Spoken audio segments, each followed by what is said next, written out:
The Senate will come to order. I ask everyone present to please rise and recite the Pledge of Allegiance. I pledge allegiance to the flag of the United States of America and to the republic for which it stands, one nation, under God, indivisible, with liberty and justice for all.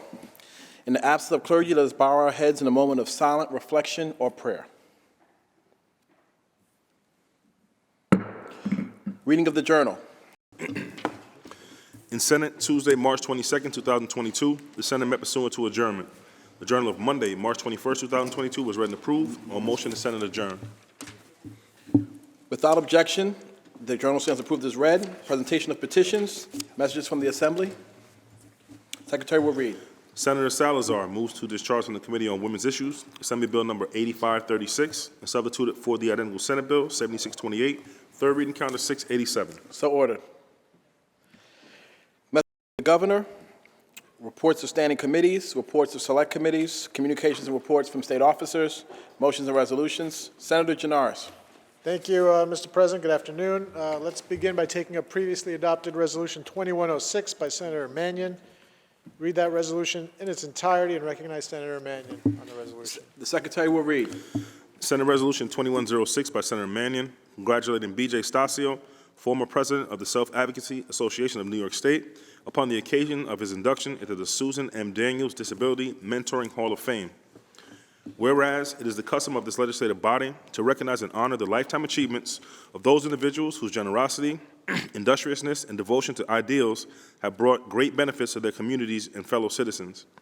And whereas, attendant to such concern and in full accord with its long-standing traditions, this legislative body is justly proud to congratulate B.J. Stasio, former president of the Self-Advocacy Association of New York State, upon the occasion on his induction into the Susan M. Daniels Disability Mentoring Hall of Fame. And whereas individuals and organizations devoting to improving the quality of life for others, enabling them to build lives of dignity and self-worth, are deserving of the highest praise and recognition, B.J. Stasio is one such individual. And whereas the Susan M. Daniels Disability Mentoring Hall of Fame was established to honor those who are making a significant difference in the lives of youth and adults with disabilities through mentoring and to raise awareness about the importance of mentoring for individuals with disabilities. And whereas the public has been invited to nominate individuals and organizations for the Hall of Fame every year, a total of 137 individuals and 17 organizations have been inducted to date. And whereas B.J. Stasio has been involved with the Self-Advocacy Association for nearly 20 years, and whereas with many admirable qualities, B.J. Stasio has acted as a leader within the self-advocacy community, tirelessly giving of his time and energies to promote positive change for 2 decades. And whereas rare indeed is the impressive dedication shown by an individual for the benefit of others, which B.J. Stasio has displayed throughout his life. And whereas it is the sense of this legislative body that those who enhance the well-being and vitality of their community and have shown a long and sustained commitment to excellence certainly have earned the recognition and applause of all citizens of this great Empire State. Now, therefore, be it resolved that this legislative body pause in its deliberations to honor B.J. Stasio upon the occasion of his designation for special recognition and for the remarkable contributions he has made since joining the Self-Advocacy Association of New York State and while acting as president. And be it further resolved that a copy of this resolution, suitably engrossed, be transmitted to B.J. Stasio. Senator Mannion on the resolution. Thank you, Mr. President. It was great today to share in the acknowledgement of the good work that B.J. Stasio has done. Unfortunately, he did have to travel back home. I hope that he's watching right now as that is occurring, but we did get some time on the floor today, and I'm greatly appreciative. So I rise today to recognize B.J. Stasio on his induction into the Susan M. Daniels Disability Mentoring Hall of Fame. B.J. is a former president of the Self-Advocacy Association of New York State, and the Hall of Fame was established to honor those who are making a significant difference in the lives of youth and adults with disabilities through mentoring, and to raise awareness about the importance of mentoring for individuals with disabilities. B.J. does not seek personal accolades. The reward for B.J.'s life's work is all around him. It's in the quality of life improvements that he has helped deliver to the IDD community. It's in the respect that he commands and deserves. It's in the results he gets through strategic advocacy campaigns like his just completed Rise Up campaign that produced thousands and thousands of stories of life experiences from people with disabilities, all delivered personally by BJ to the governor's office. And it is in the next generation of self-advocates that he continues to train and advise through the Art of Advocacy program, which he created and continues to run. It is also with Debbie, his last regular and reliable and trusted DSP. I thank Debbie, and she deserves acknowledgement, as do all people who work in this capacity. And I also want to acknowledge his wife, Amber, who is a great advocate and supporter, and herself a special education teacher. BJ and Debbie were going to join us in person today at this time, but they, as I said, are headed back to Buffalo. I know they're both listening in the car, and I had the honor of bringing them to the floor earlier today. While we recognize BJ's achievements, let me be clear, he is not one to rest on his laurels. You've all heard from him or met with him over the years, and I'm sure he will continue to contact you in the future. He'd be the first to tell me to use this opportunity to shine a light on the needs of others, on all the work that still needs to be done.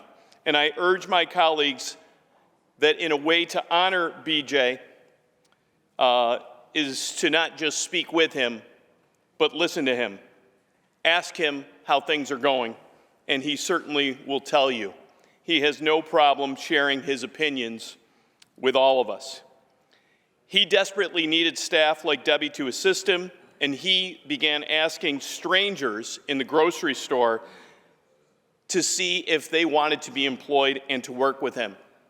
This is the type of world that people with disabilities are in currently in this state in 2022. Because his experiences reflect those of so many of our friends and our family and our loved ones, I encourage you to also talk to DSPs like Debbie, ask them about their job, and then ask them how much money they make. And Debbie will surely tell you that she makes less than most, and she doesn't do this for the money. They do the job because they're a unique kind of person that is drawn into the profession, and it is on us to deliver to them the salary enhancements that they so obviously deserve. BJ's advocacy will lead to an end to this terrible workforce crisis, and I'm certain of that. It will be part of his legacy, and I'll be grateful to have played a small part in that. On a personal note, BJ is a friend, an advisor, an expert in his field, and an incredible person. As I stated, he created the Art of Advocacy program, and today I was honored as he handed me a wristband. It is like the karate belts that people are given. I am up to a red, all right? And hopefully by the time I leave this chamber, I'll be up to a black. Thank you, BJ. Join me, my colleagues, in welcoming BJ Stasio into the New York State Senate. I wish he was here at this time. He was on the floor earlier today, and recognizing him for his induction into the Mentoring Hall of Fame. Thank you, Mr. President. Senator Ort on the resolution. Thank you, Mr. President. I want to thank Senator Mannion for bringing this resolution, for sponsoring this resolution in honor of somebody who we can all get behind and all agree makes our jobs better, makes us better legislators. People like BJ Stasio made me a better legislator. When I first met BJ, it was several years ago. I was chair of, at that time, the Mental Health and Developmental Disabilities Committee. And BJ was working at the Western New York DDSO, the Developmental Disabilities Services Office. He was a tremendous advocate for those who otherwise could not always advocate for themselves. Now, BJ would never let his developmental disabilities stand in the way of the advocacy work that he was doing. So when I first came across with him, he was fighting for there was a gap in public transportation from where the bus stopped. There was about a mile between that and the office where folks with developmental disabilities needed to get to. They needed to get there to see BJ so he could help them with whatever they needed assistance with. And we had I guess a protest parade, if you would, to highlight the gap in service. And BJ was right there, gave me a tour of the DDSO. And I always remember BJ, no matter when I saw him, always had a smile on his face. You asked him, how's it going? And I'm sure Senator Mannion and Senator Martucci, who's our ranker on the committee, would tell you, always had a smile on his face, always positive, always optimistic about the future. And I think about that sometimes in contrast. I'll use myself. There's days when I wish I had the optimism that BJ does. And he's a great inspiration and a reminder that we all should, that we're all blessed to be able to do the work that we do, to advocate for those who might not be able to be here, to advocate for themselves, to be able to push for changes to things that are going to help other people. BJ gets it. He doesn't need an elected office to understand that. He does it every single day.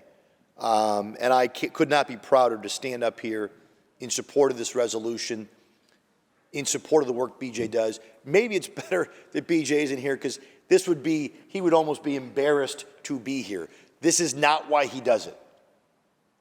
And that's how you know he's a good one, because he doesn't do it for the accolades. He doesn't do it to be up there in the chamber and get all the applause. He does it because it matters.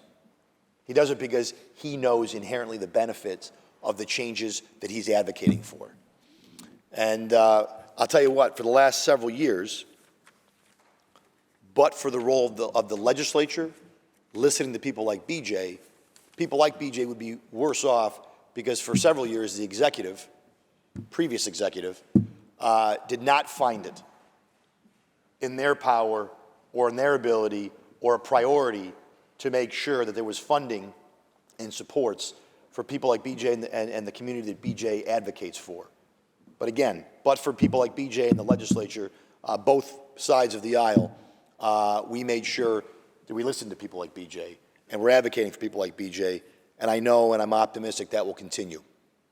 Again, I want to thank Senator Mannion for bringing the resolution. I want to thank my colleague, Senator Martucci, who I know is also going to speak, and I would like to congratulate BJ Stasio on his induction to the Hall of Fame. You know, we think about Hall of Fame related to sports, Mr. President. We think about it, football, baseball, hockey. I can promise you that it is no less of an accomplishment for BJ Stasio to be inducted in the Hall of Fame as it would be for anybody who played professional sports. In fact, it's probably a greater accomplishment. It may not get the fanfare. It may not get the ink spilled over it.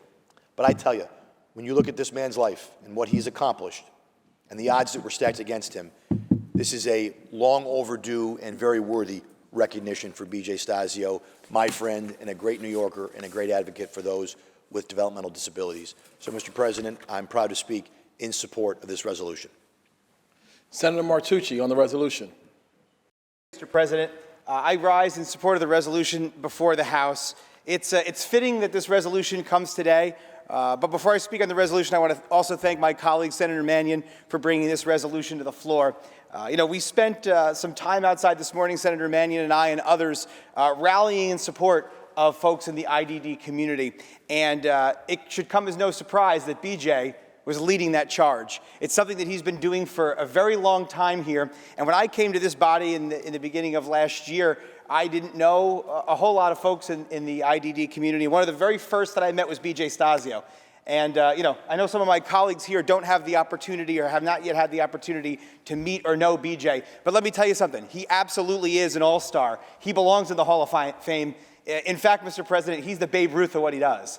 And I can tell you, we all know in this room that there are a lot of folks who get paid to advocate for various issues and causes in this building. And BJ doesn't get paid, but what he is the very best at what he does. So some of the folks here that get big checks for doing what they do can learn something from BJ. There's no question about it.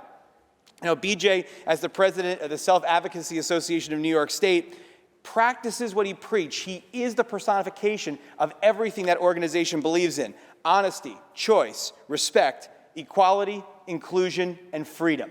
So it's only fitting today that all of us pause and thank him for his work. His work has improved the lives of millions and millions of New Yorkers. And I can tell you that one of the best things that we can do as legislators in this room is learn from the people who know the challenges the best, and certainly BJ is one of them. So it is my honor to rise in support of BJ, in support of all the self-advocates and the great work that they do. Once again, I want to thank my colleague, Senator Mannion, for bringing this important resolution to the floor. And most importantly, Mr. President, I want to thank BJ and congratulate him for all he's done and all he continues to do.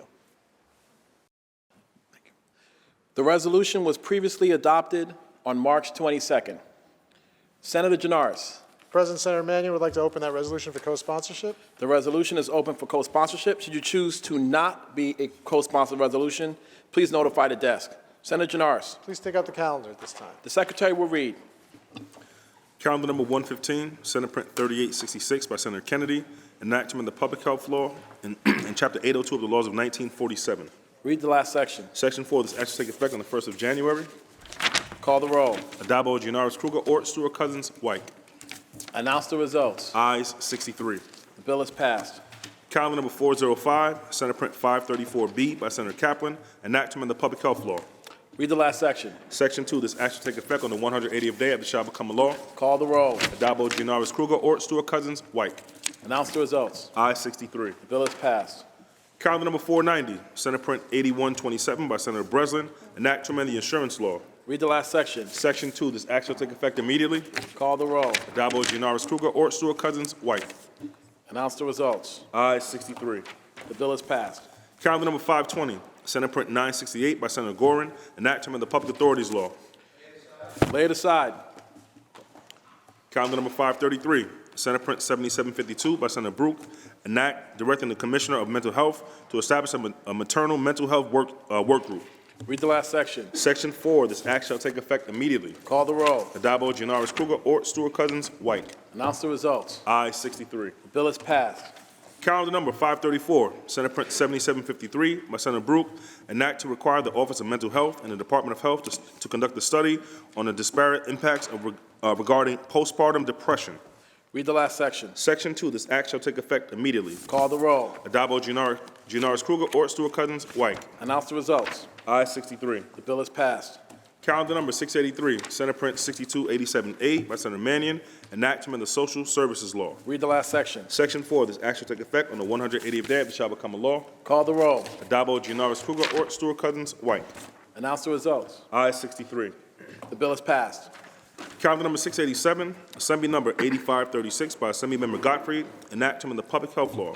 Read the last section. Section 2, this act shall take effect immediately. Call the roll. Adabo, Gianaris, Kruger, Ort, Stewart, Cousins, White. Announce the results. Ayes 63. The bill is passed.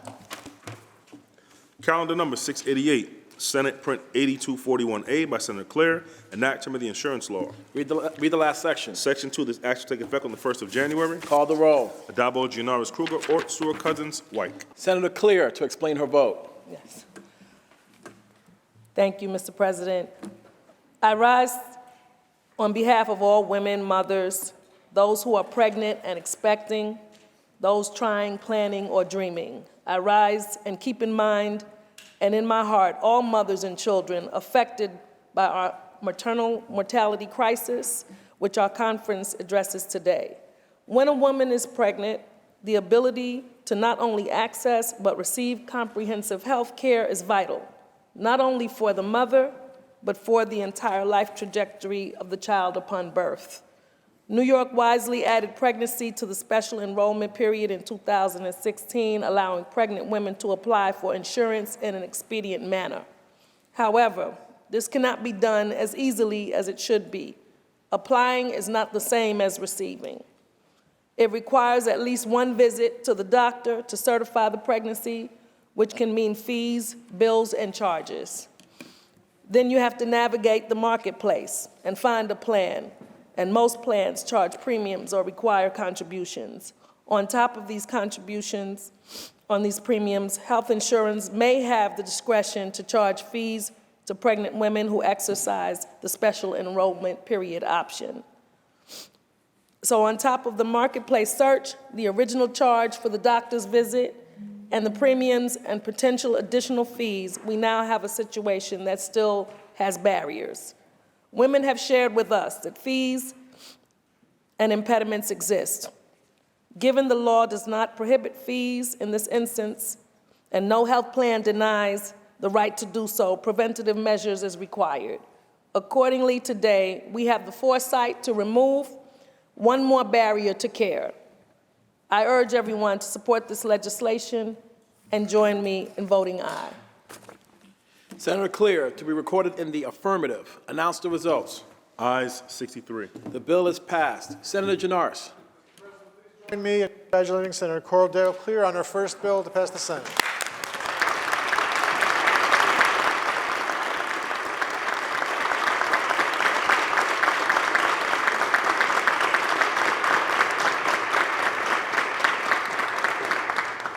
Congratulations, Senator Clear, from Harlem.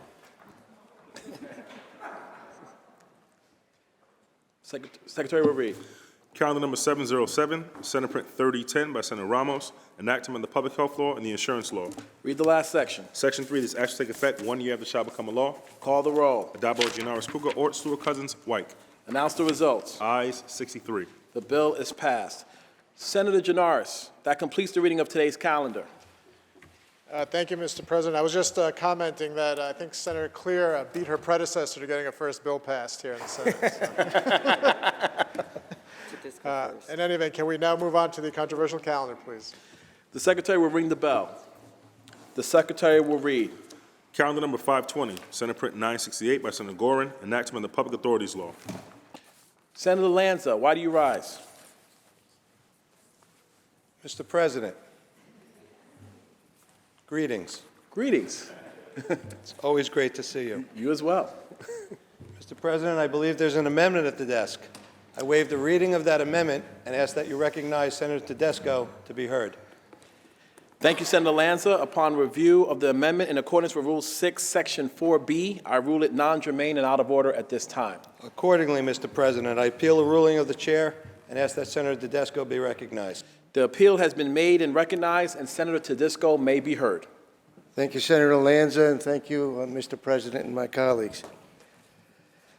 My colleagues, today was a special day out in front of the Capitol, or in the back of the Capitol here.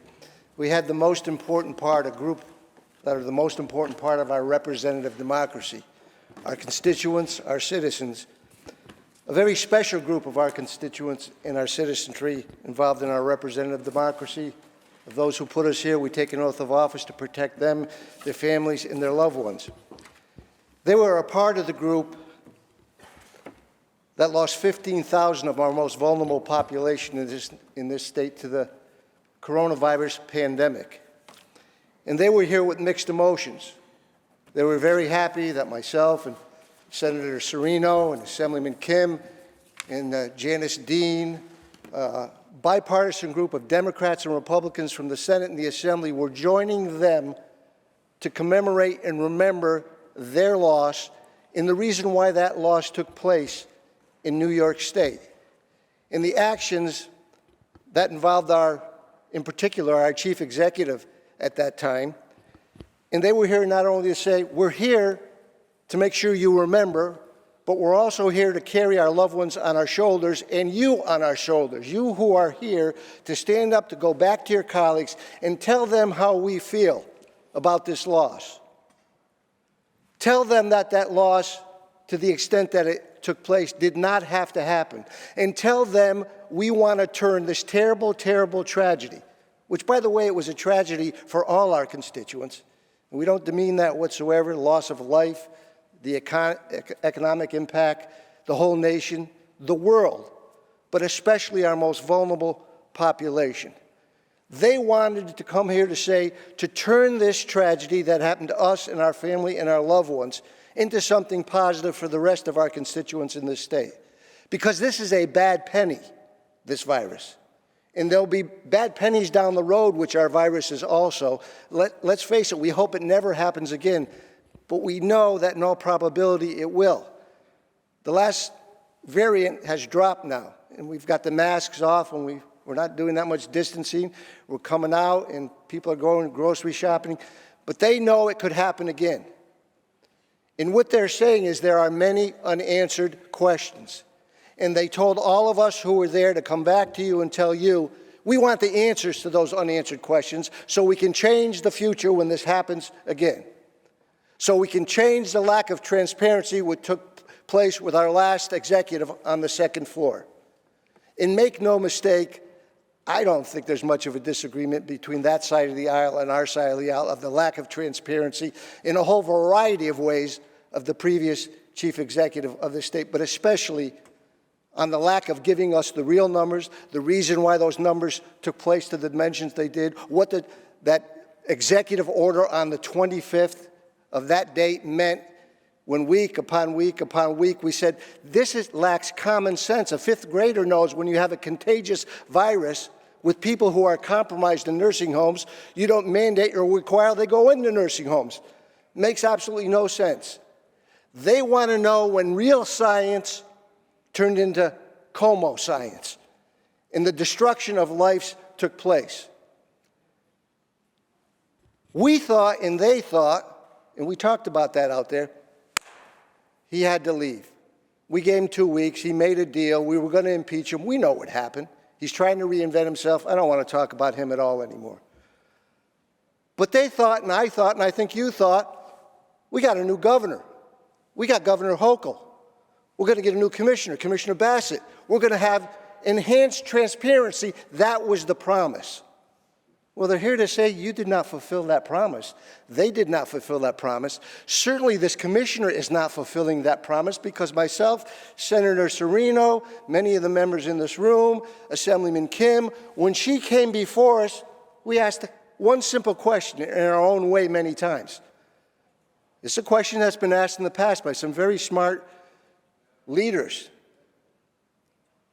What are the lessons, our new commissioner to be, that you've learned from the past actions of the previous commissioner in our previous administration? Because we know that history, if it's not remembered, if it's not checked about the failures that take place, are destined to take place in the future. What have you learned? Shock. Unbelievable shock, her answer. You know what her answer is? Now, you're not going to believe this, but you probably already know it, but I don't know if the constituents know. I'm not even going to read the executive order that the governor made about putting people with this contagion into basically people who may be compromised but are basically healthy. Not going to read it. What? But beyond that, I'm not going to unravel what took place in the second floor, in the Capitol, in the commissioner's office, in the people surrounding them. When this governor came in there, there's a new science. It's Como science. I want you all to follow Como science. You know who reported that in the city? The New York Times reported it. People resigned because they wouldn't support Como science. I want those people interviewed. I want them talked to. I want to know what the commissioner and the governor said to those people surrounding them when they made that decision and wouldn't back off it. Now, I said this before about the redistricting. That's something else. But I said when someone lies, the first thing they have to do is tell another lie to cover up the first lie they told. Then they have to tell another lie to cover up the second lie they told, to cover up the first. And it continues and continues and continues. That's what the governor did. Because after they were losing their lives and starting to die, he had to figure out a reason to blame somebody else. So who did he blame? CDC, the federal government, the previous president of the United States, the workers, the visitors. Then he got to this point and he said, the numbers are very high. We got to change the way. We're not going to count it like every other state in the nation. We're not going to do that. Remember this? The constituents remember this. When somebody dies in a hospital, it's a hospital death. Well, if they die in a nursing home, we'll say it's a nursing home death. But they got the contagion in a nursing home. Now think about the logic of that for us who want to change the direction we go in this. If we only said they died in a hospital, we have to do something about that hospital. They're dying, they got it in the nursing homes. That was the point we were trying to get, which he wouldn't give us the numbers about. You heard what the AG said, 50% undercount. Now, I'll give him credit. The least political guy maybe at the higher level here is the comptroller, DiNapoli, okay? you know, I'm sure he's partisan. We're all partisan because we believe in what we believe for our country. But when he says 4,100 above what the governor was saying, I think you got to believe him, especially above anybody else who's a public servant.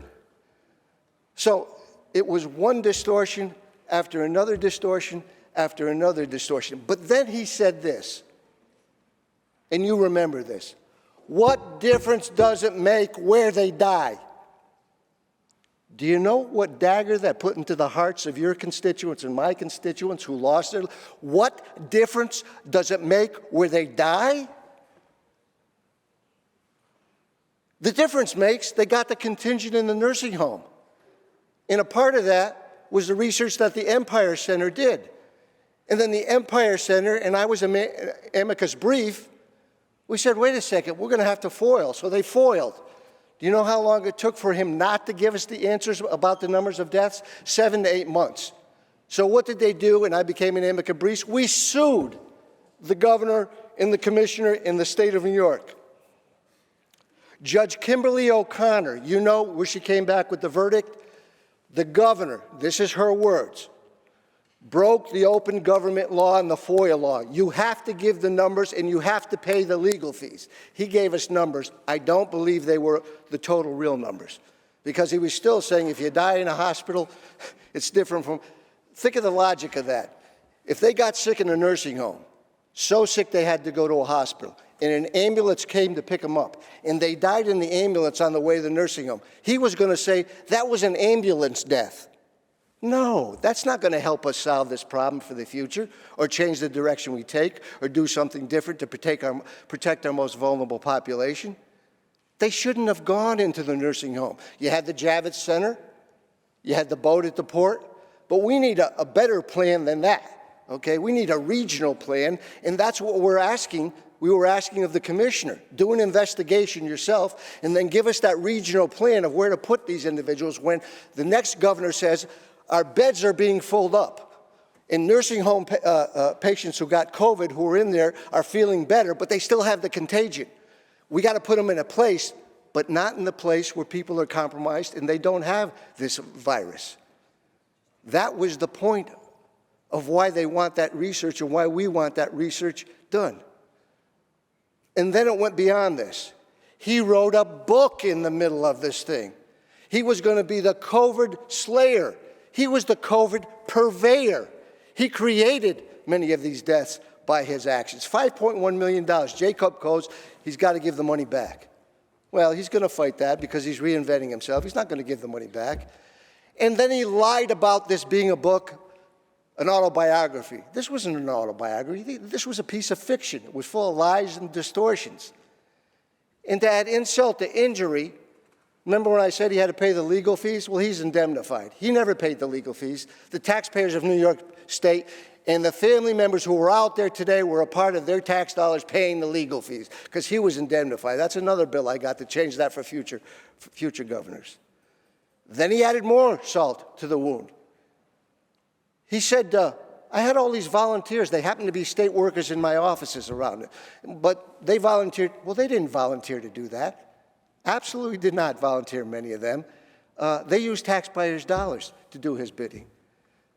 What is this all about, this amendment? It's a piece of legislation embodied in this amendment, bipartisan, with Assemblyman Kim on the other side of the building, and Democrats understand the reality of this, that says we'll do an outside, independent, bipartisan, nonpartisan commission with subpoena power. And let the chips fall where they may. Let them investigate those people the Times said left because they didn't like Como science. They wanted real science, and that's not what they were getting. There were a lot of other people who stood up to support these individuals. One of those is Janice Dean, who has done an unbelievable job of getting this information out to the public and to the media. And I don't care what the weather is in New York. When Janice Dean is in New York, she always brings rays of sunshine. Let me tell you that, especially for those family members and for the loved ones they lost. We thank her very much. We thank my colleagues who I think feel the same way, but maybe are not going to support something like this. If you can't support this, bring out your own bill to help your constituents, because many of them are around this state who lost their lives, who want us to do that independent investigation to protect, give some meaning to it. There's not much that gives good meaning to what we lost here. But this would give some meaning if we can get to the real bottom of this and get a great understanding. So when this happens again, and it is unfortunately probably going to happen again, we do it the better way, the right way. We don't make excuses. We don't lie about who we put in nursing homes. We do the right thing and have a plan prepared. Mr. President, I ask you and my colleagues to support this amendment if we can, because it's on behalf, as I mentioned at the beginning of this presentation I made, it's on behalf of the most important part of this representative democracy, the people we took an oath of office to protect, to serve in the best of our ability, and keep them safe in this state. So I ask you to move this and support it and remove what you've said is inappropriate about it. Thank you so much. Thank you, Senator Tedesco. I want to remind the House that the vote is on the procedures of the House and the ruling of the chair. Those in favor of overruling the chair signify by saying aye. Request a show of hands. Mr. President, as usual, we've agreed to waive the showing of hands and record each member of the minority in the affirmative. Without objection, so ordered. Announce the results. Ayes 20. The ruling of the chair stands. Senator Lanza, why do you rise? Mr. President, I believe there is another amendment at the desk. I waive the reading of that amendment and ask that you recognize Senator Serino to be heard. Thank you, Senator Lanza. Upon review of the amendment, in accordance with Rule 6, Section 4B, I rule it non-germane and out of order at this time. Accordingly, Mr. President, I appeal the ruling of the chair and ask that you recognize Senator Serino. The appealing has been made and recognized, and Senator Serino may be heard. Thank you, Mr. President. Nice to see you here today. Thank you.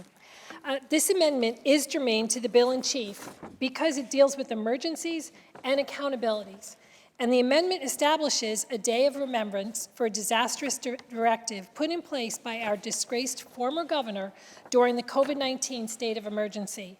And if you all recall, last year, our conference introduced a resolution that would designate March 25th We Care Remembrance Day in an effort to honor the legacies of the 15,000 plus New Yorkers who lost their lives in nursing homes during the pandemic. Sadly, the supermajority refused to adopt that resolution. So today, we are advancing an amendment that would permanently designate March 25th as We Care Remembrance Day here in the state of New York. According to the sponsor's memo of the bill in chief, on August 4th, 2020, Tropical Storm Isaias revealed significant vulnerabilities in the preparedness of LIPA that impacted its ability to serve its customers. The sponsor's memo implies that the poor response endangered medically vulnerable customers, right? So when the sponsor says that the bill is necessary because LIPA should be held accountable for its failure to effectively implement its emergency response plan and service its customers. I totally agree with the sponsor that after any state emergency, we need to look back, evaluate our response, and use what we have learned to improve. But why are we willing to do that for a power outage, but we are not willing to do it for a pandemic that killed thousands of New Yorkers? If we want to talk about endangering medically vulnerable New Yorkers, then we need to talk about, investigate, and ensure we never re-implement the kind of state policy that sent a virus directly into the homes of the most vulnerable. We owe it to these families. This Friday marks a 2-year anniversary of that deadly order. And 2 years later, these families who lost loved ones are without answers. And some of those families are here. Janice Dean, Sean, and Donna, thank you. We have the Abernini family, and I think Vivian and Alexis are here from the Voices of Seniors. And I'm sorry that you had to come up here and relive this, but thank you so much from the bottom of my heart for being here. You know, this is not a Republican or a Democratic issue. These are family members. I want to remind my colleagues that it is never too late to do the right thing. And we can start by advancing this amendment that simply seeks to acknowledge the tremendous loss that these families have felt, ensure the memories of their loved ones live on, and show our commitment to never, ever letting this happen again. We will never forget, and this conference will not stop pushing for the answers and accountability that these families and all New Yorkers so deserve. Thank you, Mr. President. Thank you, Senator Serino. I want to remind the House that the vote is on the procedures of the House and the ruling of the chair. Those in favor of overruling the chair signify by saying aye. Request a show of hands. Once again, Mr. President, we've agreed to waive the showing of hands and record each member of the minority in the affirmative. Without objection, so ordered. Announce the results. Ayes 20. The ruling of the chair stands and the bill in chief is before the House. Are there any other senators wishing to be heard? Seeing and hearing none, debate is closed. The secretary will ring the bell. Read the last section. Section 3 is action to take effect immediately. Call the roll. Addabbo, Janoris Kruger, Ort, Stewart Cousins, White. Senator Oberacker to explain his vote. Thank you, Mr. President. On the bill, you know, as someone who serves as a volunteer first responder for the Skenevis Fire Department and Emergency Squad, I fully agree with the need for detailed emergency response plans and comprehensive review of how those plans work. You know, after returning from an emergency call, it's always important to A, fully assess our performance, ensure that any errors are corrected, and clearly disclose all findings. Reports like this are vital. They lead to better care moving forward. They provide answers to those who have suffered an unspeakable tragedy.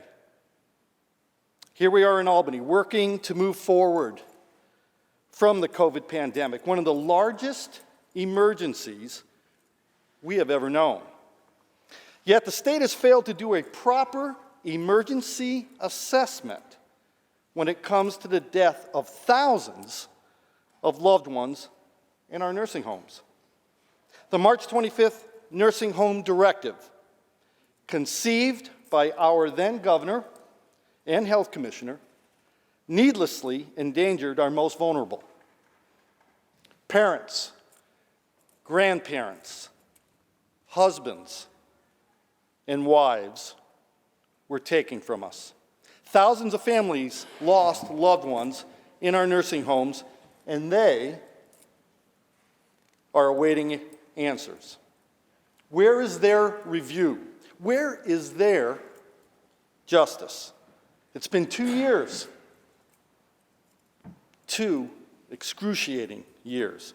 And we all know this did not have to happen. Senator Oberacker, 30 seconds, please. Okay, thank you. The time is now for the legislature to step up, show us some courage, and take action. And I'm supportive of this bill. I don't want to downplay its importance, but I cannot understand why we can't hold the state and our health department to the same standards. Mr. President, thank you. Are you voting in the negative or the affirmative? Oh, I'm voting in the affirmative, yes. Senator Oberacker to be Senator Oberacker to be reporting in the affirmative. Senator Borrello to explain his vote. Thank you, Mr. President. I will also be supporting this bill, but I want to bring up what we discussed earlier today. Today on our Advocacy Day for the We Care Remembrance Day, someone had a sign held up that said, "This is 15,000 people," and it showed a huge square packed with people shoulder to shoulder. Those are the 15,000 families that suffered a loss because of the March 25th directive that Andrew Cuomo, now 2 years ago, really assaulted the senior citizens with. 15,000 families, 15,000 loved ones. But here's what we have zero of.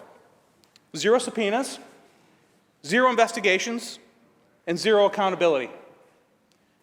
We have to go from that to ensuring that this never happens again. And that will only happen if we apply the same type of diligence that this bill calls for. We need answers, we need accountability, and at the end of the day, we need New Yorkers to have faith that we stand with them in doing our number 1 job, which is to protect them. So thank you, Mr. President. I vote aye. Senator Borrello to be recorded in the affirmative. Senator Boyle to explain his vote. Mr. President, to explain my vote, I will be supporting this legislation. I thank Senator Gorin for bringing it, but I really wish we were voting on this amendment as well. We need an investigation. The numbers are in question. I had constituents who died of COVID after they got in the ambulance leaving the nursing home 2 blocks away on the way to the hospital. According to the former administration, they were not nursing home deaths. I want to thank Janice Dean. I want to thank all my colleagues. And I also want to get to the answer. What about the threatening phone call that the former governor made to Ron Kim? We need an investigation of that. I vote in favor of this bill. Senator Boyle, to be recorded in the affirmative. Announce the results. Ayes 63. The bill is passed. No? Oh. Senator Steck, to explain his vote. Thank you, Mr. President. Wait a little bit. Appreciate that. We didn't connect there. I, too, will be in support of this legislation, but like my colleagues, I really think that we missed the boat on not forwarding this amendment today. And if not forwarding this amendment today, then certainly the bill that the amendment is based on. We need to pursue an investigation into what exactly happened. We owe that to the 15,000 people that perished. We owe it to the 19 million New Yorkers who were lied to. We certainly owe it to one of our colleagues. Can you imagine if it was you that the governor called and threatened, how you would feel? Wouldn't you want your colleagues to stand up for you and investigate that? Ron Kim deserves that. Everyone in this chamber would deserve that. There's a lot of wrong that's been swept under the rug and ignored. We owe it to the New Yorkers that died, and we owe it to our the people that we represent back home to get to the bottom of it and recognize what happened and find out why so that it never, ever happens again. Thank you. I'll be in an affirmative. Senator Steck, to be recorded in the affirmative. All right. Okay. All right. Announce the results. Ayes 63. The bill is passed. Senator Janoris, that completes the reading of the controversial calendar. Is there any further business at the There desk is today? no further business at the desk. Move to adjourn until tomorrow, Thursday, March 24th at 11 a.m. On motion, the Senate stands adjourned until Thursday, March 24th at 11 a.m.